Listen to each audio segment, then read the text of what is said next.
In 2001, another German study caused such outrage that all mention of it was banned in some Islamic countries.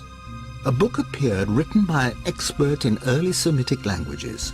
It was so controversial that the author published under a pseudonym and will only speak on condition that his identity remains concealed. So gesehen ist es unbedingt erforderlich, den Koran neu zu lesen.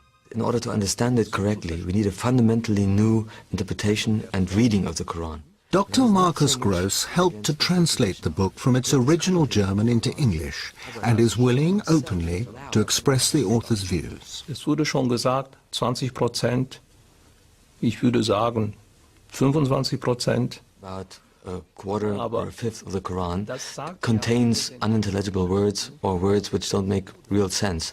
That number can be vastly reduced with the knowledge of Syriac to, let's say, 5%.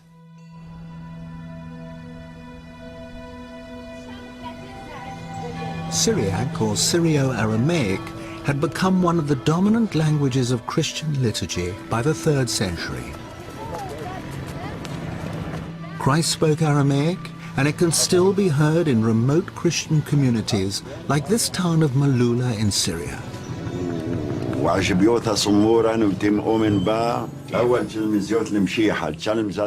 But at the time of Muhammad, Sirio-Aramaik was the major written and cultural language of the whole region. Written Arabic was in its infancy. Wir haben bis zum Koran einige Inschriften. There are pre-Islamic inscriptions in Arabic, very short texts, but the first real book written in Arabic is the Quran. But you're saying the Quran is written in 2 languages. Ja, ich würde sagen, es gibt ja kaum eine Kultursprache. In many areas in the world, languages mix constantly, all the time. Denn to make it understandable to a speaker of English, you have to go back about 1,000 years. Imagine the Anglo-Saxon peasant talking to his master, who was a Norman and spoke a mixed language of French and an Anglo-Saxon, and you could only understand that mixed language with a knowledge of both. Muslim scholars of the past had the confidence to acknowledge foreign words in the Quran. In the 10th century, Al-Tabari, one of the most respected commentators, identified Hebrew, Latin, Greek, Persian, Abyssinian, and Syriac words. The difference, though, is that Luxenberg is claiming new meanings that have never been suggested before. How can one German professor challenge the collective judgment of more than 1 billion people, and on what basis? What method does he use? Ich bin natürlich bemüht, zunächst einmal eine arabische Lesung und eine arabische. Whenever I try to find a solution for an unclear passage, the first step is to try to find an overlooked meaning of an Arabic word which is not used today, but which can be found in old dictionaries, something that the commentators didn't consider. Only if that is not possible, I take into consideration the meaning of the root, of the corresponding root in Syriac, or a possible misreading. Misreading in this case means that the undotted text was dotted wrongly. Then there's also the possibility that a Syriac letter was by mistake written within an Arabic text. Using these methods, Luxemburg examined some of the most obscure passages of the Quran. After Mary has given birth to Jesus, in the Arabic Quran, the archangel says to her, "Be not sad, your Lord has placed a little river beneath you." In Luxemburg's version, "Be not sad, your Lord has made your delivery legitimate." And there are other highly contentious examples. God's command to a skeptic in Arabic, "Look at your food and drink, look at your ass," becomes "Look at your condition and look at your overall state." At the end of the world, the earth steps forward in Arabic. In Syriac, the earth splits open. Plausible to some, but do any of these changes affect the central precepts of Islam? Or is Luxemburg just adding a little poetic color here and there? Was soziale Gepflogenheiten angeht, wie zum Beispiel...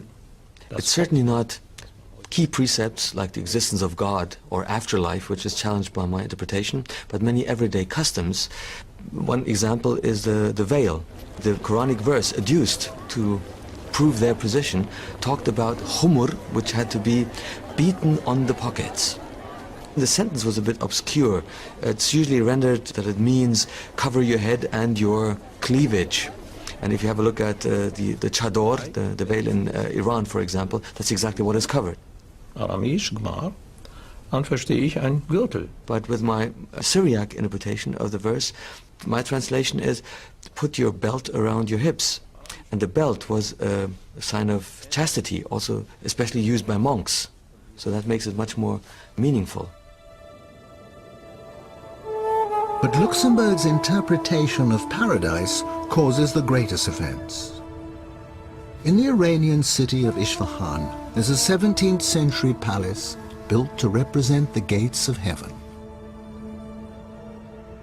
The cool greens of the gardens beyond express the longings of a desert people and are beautifully described in the Quran, along with flowing fountains and the favors of huris, usually understood as wide-eyed virgins.